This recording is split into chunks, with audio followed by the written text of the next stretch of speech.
તો ગાઈસ અમારા જગ્યાએ જ બનાવે છે લસણની હુકી ચટણી કહેવાય ને. તો જોઈએ તમને બતાવીએ છીએ બનાવી જેવી રીતે બનાવી બતાવીએ.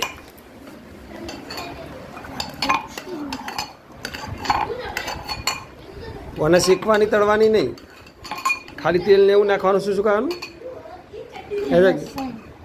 લસણ ને મરચું, જીરું, મરચું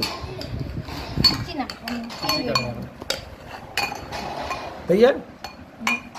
જો ગાઈસ 1 મિનિટે થઈ નહીં તૈયાર. પછી મને ખાવાની રોટલા અંગાત કો તો પછી ખીચડી અંગાત.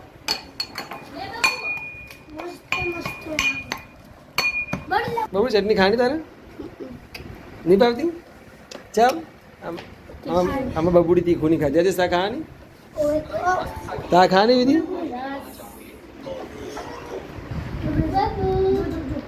તો ગાઈસ ચટણી બની જઈએ. તે પાછું તેલ નાખ્યું ને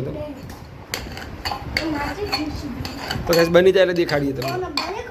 તો ગાઈસ લસણની ચટણી બની જઈએ. જો એકદમ ચટાકેદાર.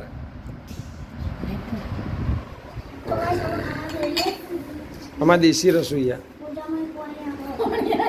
તો નાનકડો મિની બ્લોગ ગમે તો લાઈક કરજો, શેર કરજો અને અમારી ચેનલને શું કરજો બબલી? સબસ્ક્રાઈબ કરજો. આમ કરી દે.